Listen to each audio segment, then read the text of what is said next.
Casey Guy 2 here, No Nonsense Know-How. Today working on a Chevy Equinox that is all-wheel drive, and this is going to need a new center carrier bearing for the drive shaft.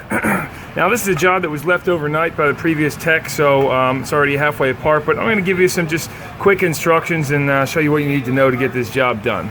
You might be replacing your carrier bearing if it's shot like this one is and all the rubber's gone. Of course the bearing in there is still good, but you know, the whole thing is suspended by rubber and all that rubber is gone. So begin by getting the car jacked up in air somehow, some way. Obviously I'm up on a lift, and of course it's going to be all up on air, but you're going to spray everything down with rust penetrant, including these bolts back here. Next, remove the two 13mm bolts holding your rear drive shaft safety loop. Get that out of the way. And then two 13mm bolts holding the carrier bearing up. Drop that down.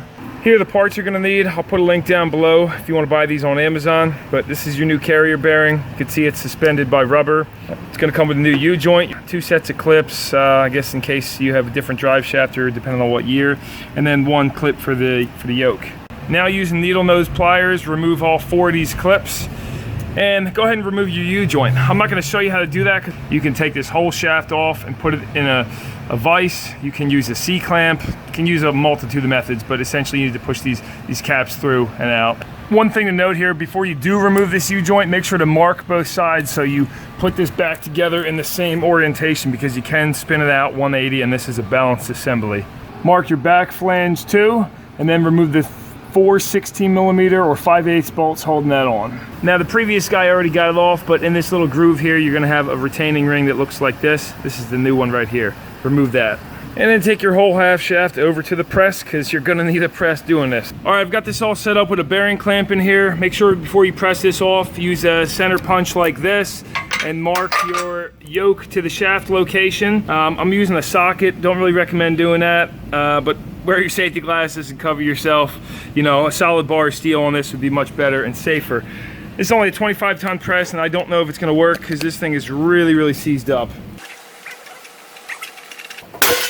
Oh yeah, there we go. Good sound? That was good sound. So yeah, that took a lot of force on this little 25-ton press. Alright, once you press that yoke, flange, whatever you want to call it off, there's those splines. That was like really rusted into one piece. Anyway, reposition your bearing clamp to be under the bearing, center bearing. I don't think this one's going to take as much force though. Oh yeah, not too bad. Once you get the splines wire wheeled and cleaned up on both sides, rub some Permatex anti-seize all over that.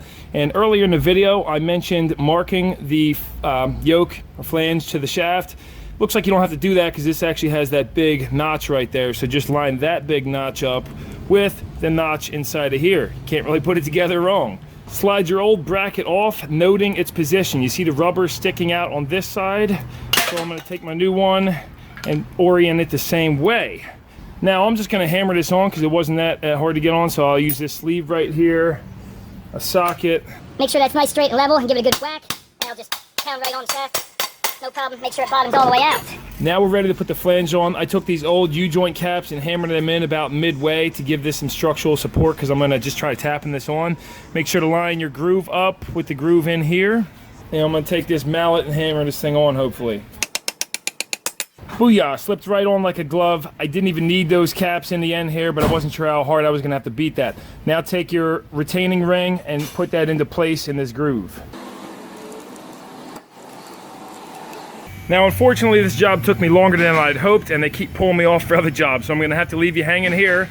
But assembly is reverse. Of course, make sure to line your marks up. Bolt this side on first, where the rear flange mounts to the differential. Apply a little blue Loctite to these, and these get 37 foot-pound of torque. Then get your U-joint assembled. I'm going to put a video down below for how to put U-joints together and remove them and all that, because, you know, again, there's a million videos on that. Get your drive shaft loop on, tighten the 13 mils down on your carrier bearing. You know, might be forgetting something here, but that's it.